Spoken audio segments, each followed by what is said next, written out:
There are places a map doesn't quite capture, places where the lines of a road thin to thread and the white space around a name means, in practice, silence. Otokawa was one of those places. It sat folded into the crook of two mountains, a few hours north of Tokyo. A valley pressed with cedar and mist where phone signals arrived like shy birds and left the same way. People in the city called it a relic, a village that time had politely stepped around. To Daniel Cho, a Korean-American documentary filmmaker who had spent the last decade chasing vanishing stories, it sounded like work worth doing. He had filmed old fishermen who still navigated by stars, midwives who kept notebooks of births going back 3 generations, bell ringer who refused to let his temple clock be replaced by electronics. Otokawa felt like the next chapter in that quiet archive. He came for folklore. He wasn't looking for a boundary. He heard about the village from a sound engineer on a TV crew, a woman who grew up in a town one valley over. They don't like visitors after dark, she told him while coiling cables. Not because they're unfriendly, it's because of the rule. When he asked what rule, she lowered her voice instinctively. If someone calls your name after dusk, you don't answer. It's not even if it sounds like your mother. She said it without a smile, without that little wink city people put on superstition to remind everyone they don't mean it. Daniel laughed politely anyway. He had shelves of notebooks filled with rules like that: don't whistle at night, don't point at a grave, don't bring salt into a house on New Year's. But a rule is a shape worth filming. People gather around it, they protect it. A rule in a place like Otokawa is a story with bones. By the time the bus left him at a weathered stop outside a shuttered tea shop, the light had slanted to gold and the mountain air had taken on that particular evening chill that smells like running water. The last stretch was on foot along a single-lane road stitched with moss down the center. The forest rose on both sides, a wall of cedars cut by thin ribbons of birdsong. Now and then he saw a shrine gate the color of dried persimmon and a stone fox with its nose worn smooth by weather and care. His backpack was heavier than it looked. Camera body, zoom lens, shotgun mic, batteries, a small recorder he used for ambient noise. He told himself the weight meant he was prepared. Otokawa appeared not all at once, but in pieces. First a terraced field sown short for spring. Then a cluster of wooden houses with tiled roofs that had learned to hold both snow and sun. Then a square with an old hand pump and a vending machine whose light was off, though he could see cans lying neatly inside. Children's bicycles leaned against a wall. Laundry hung motionless on a line, as if the air were holding its breath. What struck Daniel most was not poverty or decay. The place was kept with care but attention. People here looked at their homes the way you look at something you can lose. He found Mr. Hayashi at the community hall, a low building with a sanded floor and a row of slippers by the entrance arranged with the exactness of a ritual. Hayashi was in his 70s, tall for his generation, back still straight the way his father probably taught him. He listened to Daniel's introduction without interrupting, then poured tea so carefully the steam felt like part of the ceremony. "You want to hear about our rule?" he said, not unkindly. "Everyone who comes does." Daniel nodded and took out his notebook. "I'm not here to prove or disprove anything. I just record what people keep." Hayashi glanced toward the door as if measuring the light. "We keep that rule because it kept us. When the sun lowers behind the west ridge, we don't call to each other across distance. If you must speak, you go to the person and lay your hand on their shoulder. Someone calls your name from behind the hedge, from the path, from the riverbank. No matter how sweet the voice, you don't answer. You don't turn. You don't speak your own name. What happens if you do?" Daniel asked. The question he knew he had to ask. Hayashi set his cup down so softly the porcelain made no sound. "Then the mountain remembers you." He did not elaborate. Outside, dusk slid its thumb across the valley, and everything shifted half a tone lower. A bell in the small temple struck twice. Somewhere, a dog barked once and did not bark again. The air took on a damp edge, a clean smell like stone after rain. Daniel watched an old woman pull her door closed and hang a small braided straw charm on the latch as if to weigh it down. A boy riding too fast on a bicycle slowed suddenly, put both feet on the ground, and walked the next 50 yards. It wasn't fear he saw in them exactly. It was discipline. It was inherited caution. As Daniel stepped back into the road with his recorder to catch the way dusk sounds in a place with rules, Someone said his name behind him in a voice he knew as well as his own. Daniel. He turned out of habit the ordinary impulse of a man who has always been answered when he is called. The path behind him was empty. The next morning, Daniel woke to the sound of rain brushing against the paper walls of the small guest house. The owner, a soft-spoken woman named Reiko, had prepared rice, porridge, and tea, leaving it outside his door on a wooden tray. When he thanked her, she only smiled and said, "Stay inside if the fog stays low. The mountain doesn't like strangers walking when it can't see them." Her words were casual, but the phrasing clung to him. After breakfast, he unpacked his equipment, camera, recorder, tripod, and began setting up shots around the village. He filmed narrow alleys that curved like question marks, rows of sandals left neatly outside doorways, a farmer bowing to his field before touching a hoe to the earth. The people of Otokawa didn't mind being seen, but they didn't pose either. They existed quietly, the way a prayer continues after the voice stops. By noon, the fog began to lift, revealing the mountains that framed the village like walls. Daniel climbed a small hill behind the shrine to capture a wide shot of the valley. From there, Otokawa looked like a handful of houses scattered across a bowl of green. The air was heavy with pine and smoke from wood stoves. He pressed record, letting the ambient sound fill his headset, the hiss of wind through bamboo, the steady knock of a temple drum. Then, faintly, a whisper of something else. It was like hearing breath in a microphone when no one is near it. He took off the headphones, but the sound was gone. Later that afternoon, he visited the community hall again to interview Mr. Hayashi. The elder welcomed him with the same calm courtesy. The table between them held 2 cups of tea and a small recorder. "You must think our customs are old," Hayashi began. "But rules survive because they serve something." "I don't think it's foolish," Daniel replied. "Every culture builds boundaries to protect itself. Yours happens to be silence." Hayashi gave a short nod, his eyes thoughtful. "When I was a boy, my grandfather told me the story of the first calling. He said a hunter once returned from the mountain after sunset and heard his brother calling him from the riverbank. The hunter answered. When the villagers found him the next morning, his footprints ended where the river turned black. The current was calm. There was no body, only his name written on the stones in mud." Daniel's pen hesitated above the page. "You believe this really happened?" "I believe in what it teaches," Hayashi said. "That there are echoes we should not follow. You are a man of sound. You record things. You know that sound can come from what is no longer there." That evening, Daniel replayed the recording from the hilltop. The ambient noise sounded normal at first: the breeze, the drum, a faint bird call. Then, in the middle of the track, a brief distortion, a human voice too low to be wind, whispering his name. He listened again with the volume turned up. The whisper came once, between breaths, like someone standing close enough to fog the microphone. "Daniel." He stopped the playback and looked toward the window.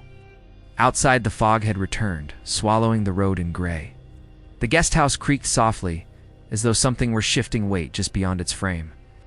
He turned off the recorder and sat very still, counting each breath until he could no longer tell which sound belonged to him and which came from the room. When morning came, the fog was still there. It hadn't lifted, it all just thickened, heavy and pale like milk. He stepped outside to film the temple bell being struck at dawn. The sound should have echoed through the valley. It didn't. The air swallowed it whole. Behind him, someone whispered his name again. He didn't turn this time, but he felt the breath touch the back of his neck, cold and damp like mist. That night, the village seemed different. It wasn't the way the air moved or the color of the sky, it was subtler, like something beneath the surface had changed its rhythm. The people of Otokawa had vanished indoors before the sun even brushed the ridge of the mountain. Lamps were covered with thin cloth, doors were bolted twice, and wind chimes were taken down from eaves so that no stray sound might be mistaken for a voice. Daniel set up his tripod near the temple gate to capture the transition from dusk to night. The light faded faster than he expected. The blue in the sky drained to iron gray, then to black. Through the viewfinder, he could just make out the stone path leading up to the temple bell. It was the only place in the village where the rule seemed to loosen, where sound was allowed to breathe. He pressed record. At first, there was nothing but the hum of night insects and the soft hiss of the mountain wind. Then, faintly, something else. A woman's voice. It came from the direction of the forest, so distant he could almost pretend it was imagination. But the microphone picked it up clearly, a gentle murmur shaped like his name. Daniel. He froze. The syllables were drawn out slowly, like they were testing the air. He told himself it was a villager calling her husband, or perhaps a trick of the valley's acoustics. The sound of his name echoed again closer, this time behind him. Daniel. He turned. The path was empty. The mist rolled between the trees in thin sheets, glowing faintly in the camera's red light. He shut off the recorder, slung it over his shoulder, and began walking back toward the guest house. The rule Mr. Hayashi had told him whispered through his mind, "Don't answer. Don't turn. Don't speak your own name." Tried to laugh at himself. He was a grown man, a documentarian, not a boy afraid of ghost stories. But as he passed the narrow bridge that crossed the stream at the edge of the village, he saw someone standing on the other side, a shadow too, still to be human. It had his shape, his height, stance. The figure stood with its back turned, head slightly bowed, as though watching something in the water. Daniel's throat tightened.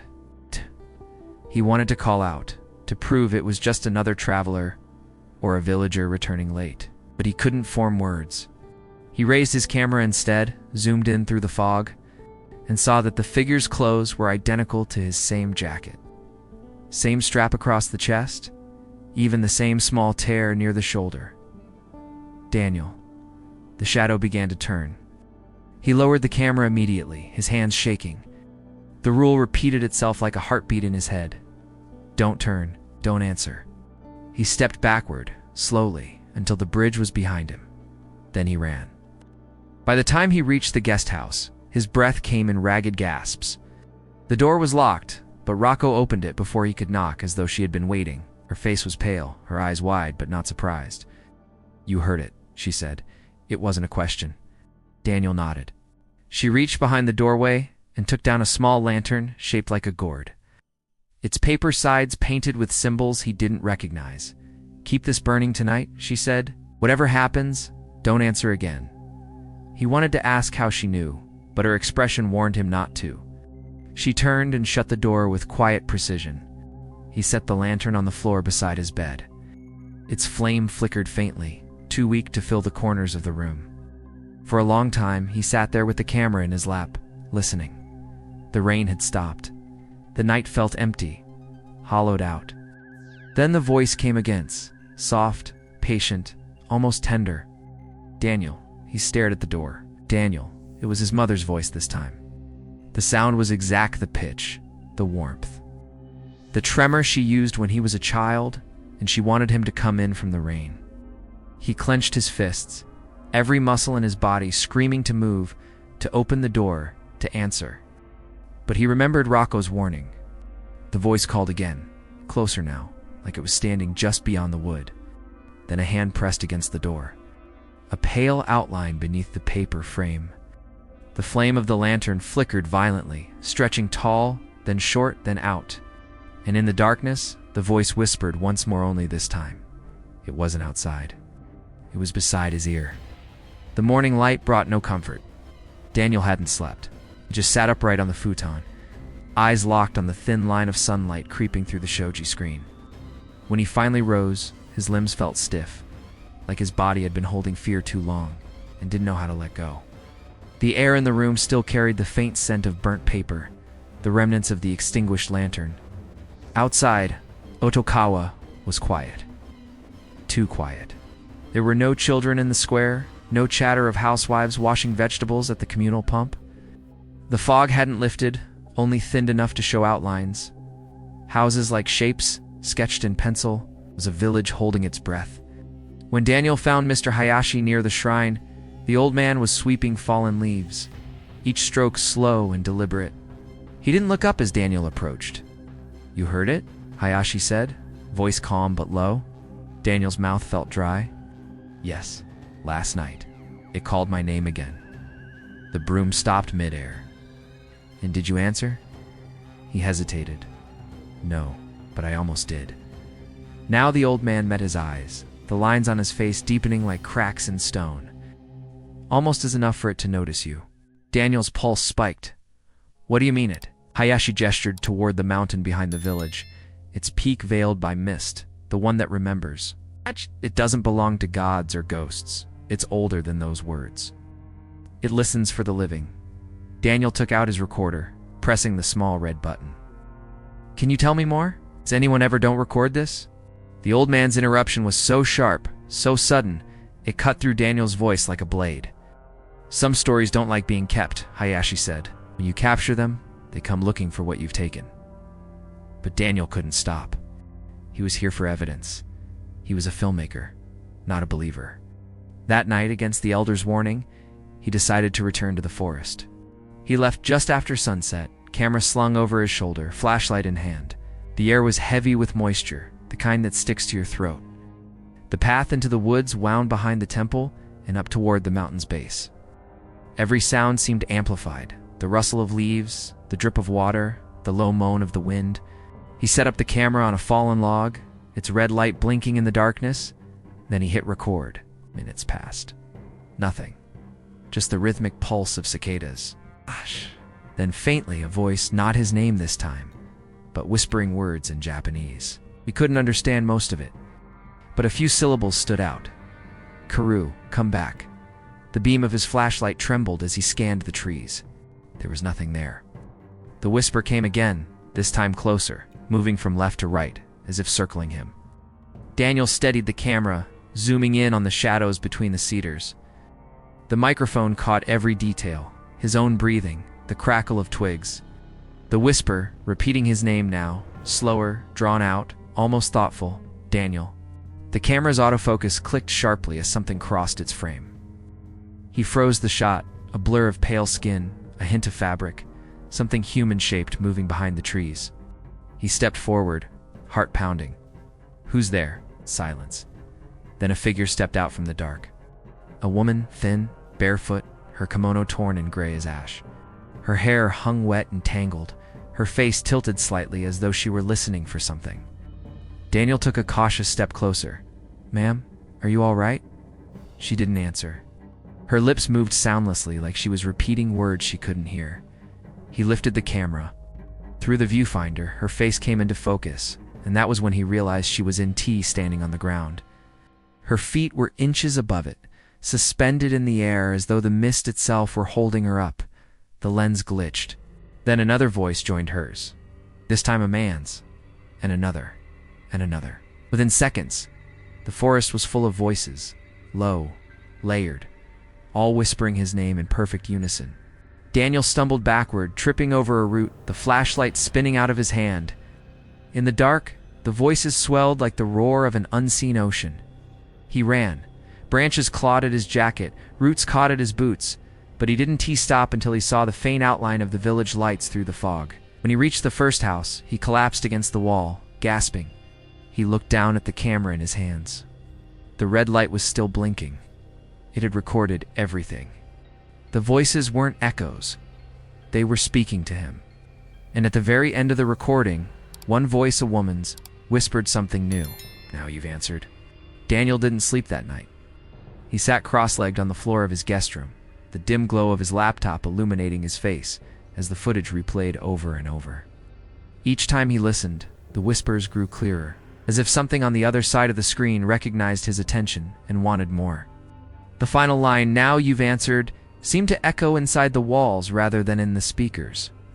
By dawn, the fog had seeped through the gaps of the window frame, coating everything with a cold dampness.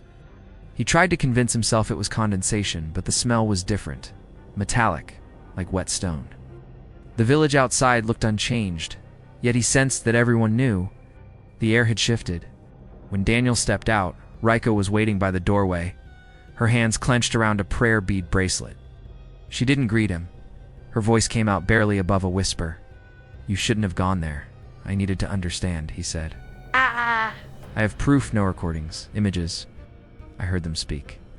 She shook her head. That's not proof. It's permission. Before he could reply, Mr. Hayashi appeared from the path, his face pale, his breath clouding the morning air. Come, he said. You must see. They led him past the temple to the edge of the river. Overnight, the current had carried down a strange debris, ribbons of old cloth, scraps of paper inscribed with faded symbols. and something else that looked like bone polished smooth by years of water. The elder knelt, whispering a prayer before gathering a handful of the cloth pieces. "These are omamori, protective charms from grave sites higher on the mountain," Hayashi said quietly. "The barrier is breaking." Daniel frowned. "Barrier?" The old man didn't answer right away. He held up the soaked fabric to the light. "Long ago, the villagers made a pact. When people died, suddenly war, fever, flood, their voices lingered. To keep them from wandering into the living world, the elders built a boundary of prayer, stones, and charms along the ridge. Each name carved, each charm sealed, so the mountain could remember them without letting them roam." He dropped the cloth back into the river. "But sometimes, memory doesn't stay buried." Daniel felt his pulse quicken. "You're saying what I saw?" "Those people. They were the ones who were supposed to stay silent." The words sank into him like stones in deep water. He thought of the woman in the forest, her torn kimono, her mouth moving soundlessly. He had felt pity than pity for someone lost. Now, the thought chilled him. What if she wasn't lost at all, but waiting? That evening, Daniel locked himself inside his room and began reviewing the video again. The more he slowed the footage, the more details surfaced. Behind the floating woman, half hidden in the mist, were faces, dozens of them. A man with a farmer's hat, a child clutching a toy, an old woman with her hands pressed together as if in prayer. Their eyes followed the lens. When he amplified the audio track, the layers of whispering separated like threads. The voices weren't random, they were organized, overlapping in rhythm. Between the repetition of his name were fragments of Japanese phrases.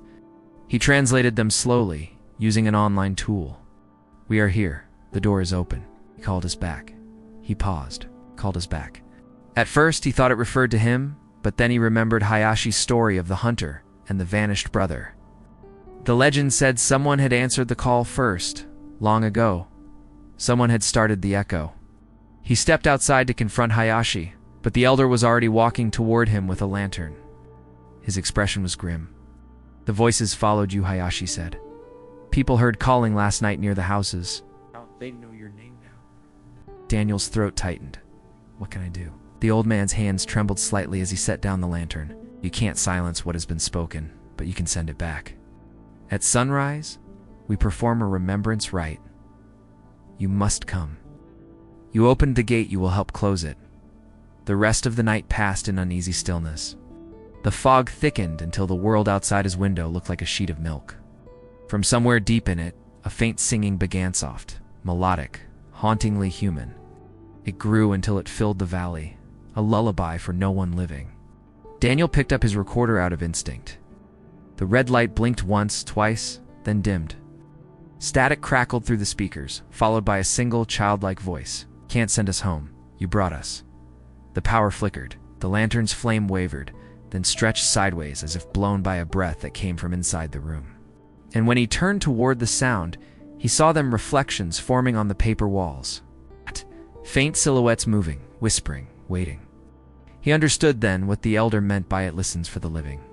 The mountain wasn't hunting the dead, it was feeding them. By the time dawn bled through the fog, the village had changed. The air carried a tension that no morning light could clear. Doors stayed shut. Curtains hung heavy and unmoving. Even the birds, which usually broke the stillness at sunrise, were silent. The whole valley felt suspended, waiting for something to happen, or perhaps for something to end. Daniel followed Mr. Hayashi to the temple courtyard.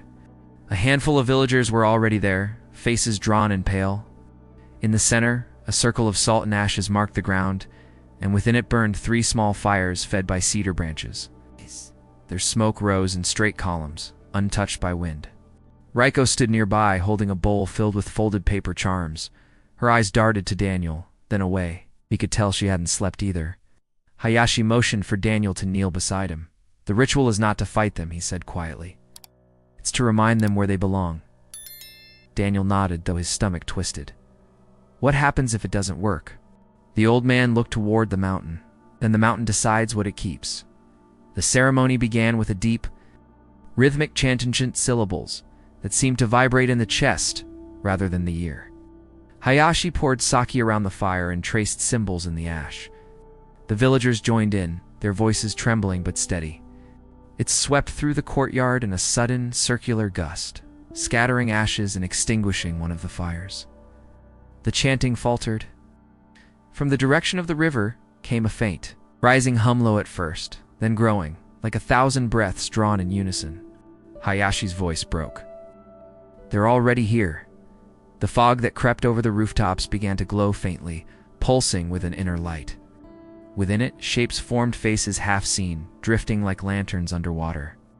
The whispering returned, louder than ever, overlapping into a murmur that filled every corner of the village. Daniel lifted his camera instinctively, but when he looked through the viewfinder, he saw not fog but people, the dead. They crowded the paths, their expressions frozen between sorrow and hunger. Some held out their hands as if begging, others simply stared, with eyes so hollow they seemed carved from stone. He lowered the camera and grabbed Hayashi's arm. "Tell me what to do." "Get inside the circle," the elder shouted. "Don't cross the ash." Daniel obeyed, stepping back just as one of the mist shapes lunged forward. It hit the invisible barrier with a sound like cracking ice. The fires flared, but only 2 remained. The third was dead. A woman's voice rose above the rest, child's lullaby twisted off-key. Daniel recognized it immediately. It was the same melody from his recording the night before. The voice circled the temple, weaving between chants until it sounded like it was whispering right next to his ear. "You opened the gate, Daniel. Now listen." He turned toward the sound and saw her again, the floating woman from the forest. Her kimono was soaked, her hair tangled with leaves. She hovered just beyond the circle's edge, her lips barely moving. "Why?" Daniel shouted. "What do you want from me?" Her head tilted slowly.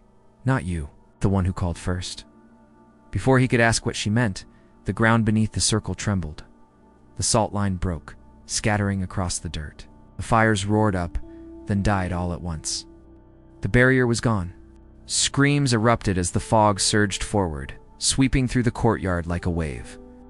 Villagers fled toward their homes, their forms disappearing into the haze one by one. Daniel grabbed the fallen lantern and ran after Hayashi and Reiko toward the temple doors. Behind them, the whispers grew louder, overlapping into something that was no longer human speech, but a single, drawn-out note of pure sound. Inside the temple was dark and heavy with the smell of incense. Hayashi slammed the wooden doors shut and dropped to his knees, chanting faster now, beads clattering between his fingers. Reiko stood beside Daniel, trembling so hard he could hear her teeth click. "Can they get in?" he asked. He didn't answer. Her eyes were fixed on the door. Now, the wood began to bow inward, as if something massive was pressing against it from outside. "Hayashi!" Daniel shouted. The old man looked up, his face drenched in sweat. "We need to finish the ritual, but it requires a name that belongs to both worlds." Daniel's mind raced. "A name? You mean yours?" Hayashi said. The word hit like a physical blow. "No, you said never to speak it. That was before you broke the silence," Hayashi said grimly. "Now it's the only bridge that can close the gate." The doors groaned, the hinges cracking. "Ah!" Through the widening gap, Daniel saw faces pressing against the light, hundreds of them. Could feel them pulling at him, whispering his name, each syllable like a thread unraveling from his chest. "Say it," Hayashi ordered. "Say it once, then let it go." Daniel closed his eyes. His voice trembled. "My name is Daniel Cho." The sound left his mouth and hung in the air, echoing through the temple like the toll of a bell. For a heartbeat, everything stopped. The wind, the whispering, the movement of the fog outside. Then came the answer. 1,000 voices speaking together, repeating his name not as a question this time, but as a claim. The temple doors burst open. The last thing he saw was Reiko's lantern flaring white, so bright it swallowed the world. When Daniel opened his eyes, the world was unrecognizable. The air burned white, not with light, but with sound, a particle of it humming at a pitch too deep for the human ear, a vibration that seemed to come from the bones of the mountain itself. The temple walls had collapsed outward, their beams splintered like broken ribs. Smoke and ash whirled through the ruins, mingling with fog that pulsed as if alive. Reiko lay a few feet away, motionless but breathing. Mr. Hayashi knelt beside her, his prayer beads shattered, his lips still moving, though no sound escaped. Daniel tried to stand, but his legs wouldn't obey. The ground beneath him was shifting, breathing, rippling like water. Outside the wreckage, the village was gone. The neat rows of houses, the narrow lanes, the fields all swallowed by the same glowing mist.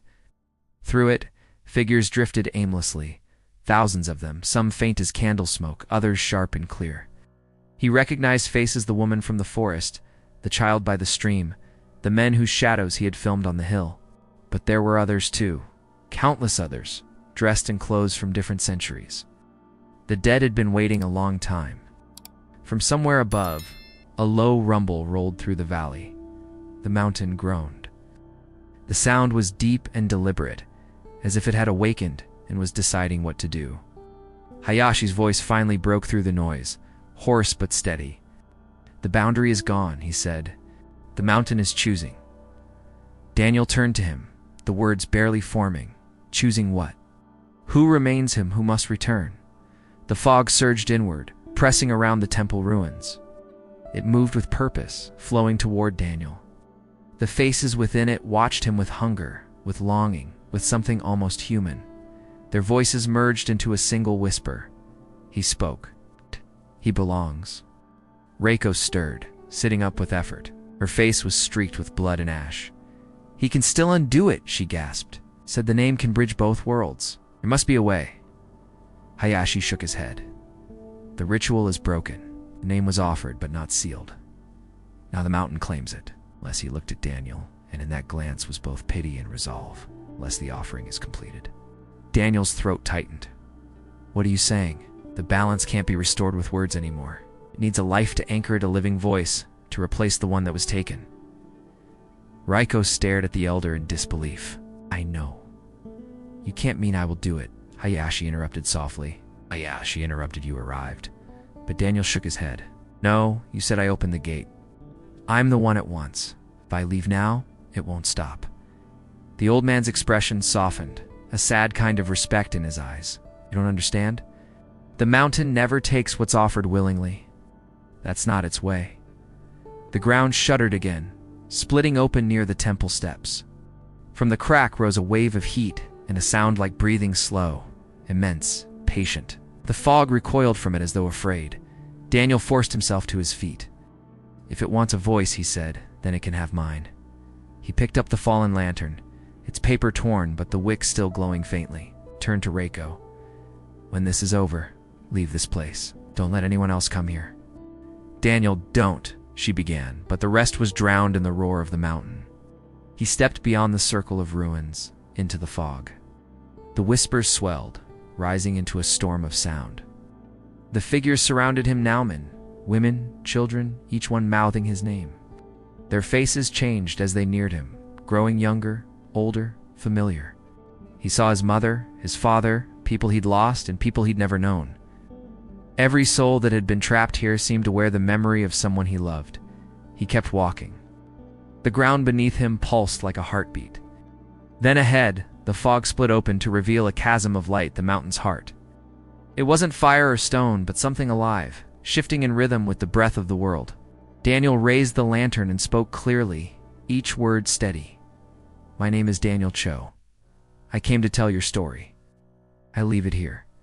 He placed the lantern on the edge of the chasm.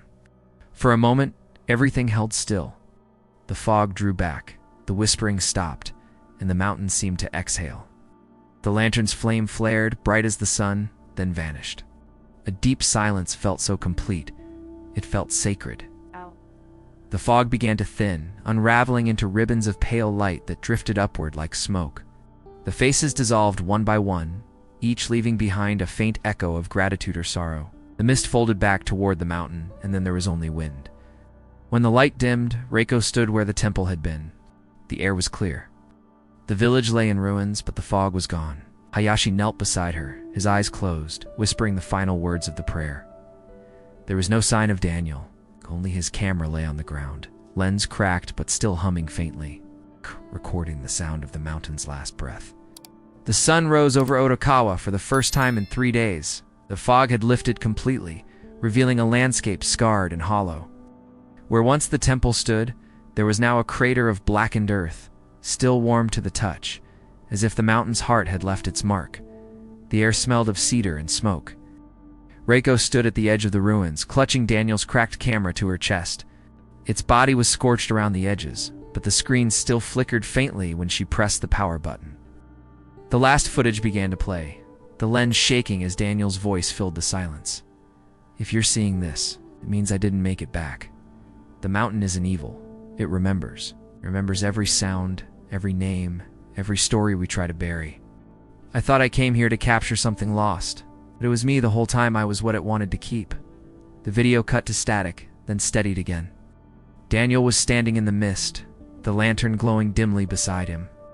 His eyes were calm, almost peaceful. There's a balance in everything. The living speak, the dead listen. But when the living stop listening, the dead start to speak. The image distorted lines streaking across the frame, then a final sentence, his voice clear and deliberate. "If you ever hear your name in the dark, don't answer." The video ended. Reiko closed the camera and knelt in the dirt. She whispered a short prayer in Japanese, not for the dead, but for the living who couldn't let go of them. Behind her, the wind moved gently through the trees, the first true breeze since the fog's departure. By afternoon, a rescue team arrived from the nearest town.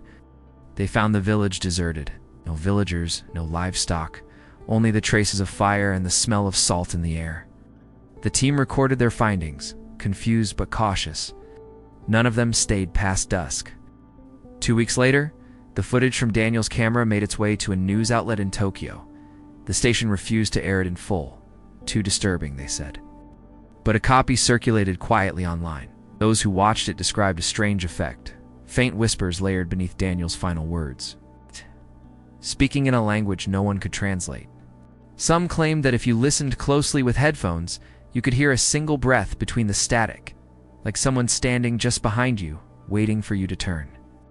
The government sealed the valley after a few months, citing unstable ground conditions. Satellite images now show only the river, the forest, and a white scar where the temple once stood.